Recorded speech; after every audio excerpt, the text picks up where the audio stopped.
And do Tea Party members, do they know science, or are they a bunch of dummies? And why is our government investigating that? Yes, the government forking over almost $400,000, your taxpayer money, to study the cognitive ability of Tea Party members. And the researcher found the results, quote, surprising.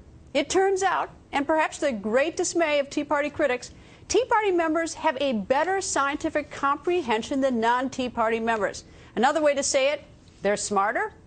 Well, the study just highlighted in Senator Tom Coburn's latest 2013 Wastebook, and wait to hear more about the shocking waste in his book. But first, Tea Party member and former Congressman Allen West joins us. Congressman, how are you tonight, sir? How you doing, Greta? I feel a little bit smarter, that's for one thing. Well, apparently the government must have thought that you're a dummy, because all this money was spent to study it, and lo and behold, it turns out you know more science than non-Tea Party.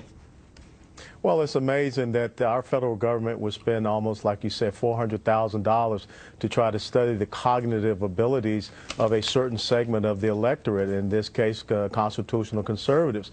But I can tell you this.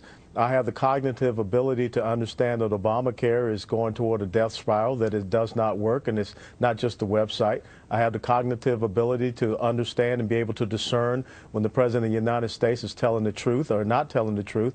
And I have the cognitive ability to definitely not say anything such as we have to pass the bill in order to find out what is in it.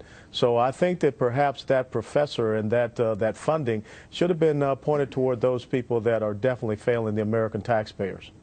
Well, this $400,000 that went to a Yale law professor for his story, apparently he was stunned. I guess he certainly had his thoughts beforehand, because he said he found the result puzzling and had predicted the cognitive scores would be negatively correlated with right-wing ideology. Although I think a lot of Tea Parties would say they're not necessarily right-wing ideology, but that they are fiscal conservatives. Well, you're absolutely right. And I think that when you look at deductive reasoning and the ability to have a rational assessment of the issues and come up with solutions, you know, the people that support the Tea Party, constitutional conservatism, you know, they believe in the founding principles of our founding fathers. And I guarantee you, when you look at the writings of Thomas Jefferson, George Washington, James Mason, Alexander Hamilton, John Jay, those founding fathers were brilliant men. And look at the documents that they produced. So I would find it unconscionable that people on the left would believe that just because you believe in our founding documents, the ability to understand and comprehend the Federalist Papers, that for some odd reason you're going to be, you know, somewhat, as you just said, a dummy or not have the right type of cognitive abilities. I think it's quite to the contrary, and I think that you will find that most Tea Party members are very astute. You know what I find, though, probably most shocking about it is the fact that it's taxpayer money to do this, and why taxpayers need this explanation or this study. I mean, what was the point of it? If the researcher had assumed that, for lack of better words, the Tea Party people were dummies in science, if that had been his assumption, was he trying to get that information so he could go out and say, aha, they are stupid in science, these Tea Party people? Was that the point? Well, absolutely. There was a nefarious intent there, without any doubt, to be able to come out. Because if this had been a different result, I can guarantee you that ABC, CBS, CNN, MSNBC, PBS, all of those alphabet soups of the mainstream media would be talking about this report. Instead, you don't hear a thing about it. But let me bring out one incredible point. What I find absolutely offensive is that we have a federal government, once again, with all of these billions of dollars of wasted money, and then they're going to turn to military retirees such as myself that gave, you know, 2 decades of my life, and others, and then also those who have been medically retired. Think about this film coming out, Lone Survivor, and Marcus Luttrell, who was medically retired U.S. Navy SEAL, and they're going to tell us that they're going to take $6 billion away from us. Instead, look at all this wasteful spending. That's offensive.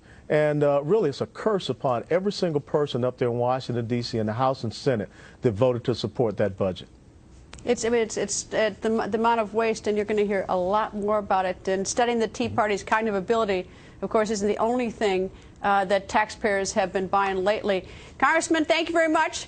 And we bet not one of those items was on your holiday shopping list either, and you bought all of it. Little green man cartoons for NASA, red wine for the Chinese, they need red wine, a boneyard filled with abandoned planes, and that is just the tip of the iceberg. Senator Tom Coburn has made it his personal mission to get to the bottom of government waste. He joins us. Nice to see you, sir. Greta, good to see you. Thanks it is for having me. Horrifying. I mean, this book that you've written about all the government waste, it's stunning.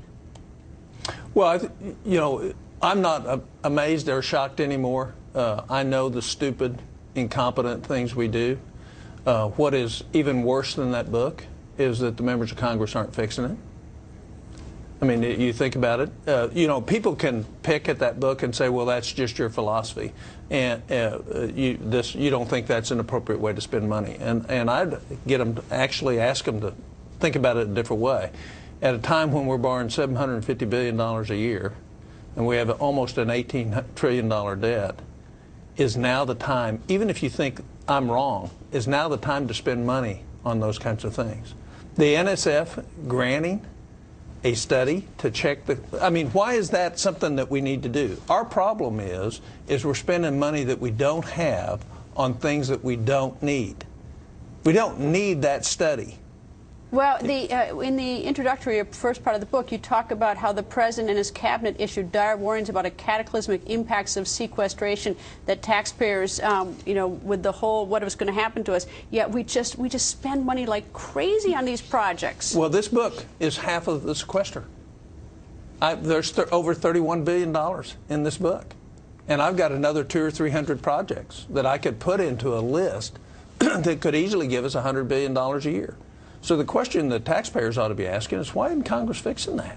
You know, but I don't understand, why isn't the media, you ask why Congress doesn't fix it. I don't know why the media doesn't jump on it. You say 400,000 to determine whether or not the Tea Party people are dummies in science or not, and the media will say, well, that's just 400,000.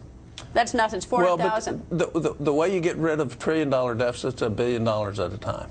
And so in that book that you have on your desk is $30 billion worth of stupidity and incompetence. Give me some examples.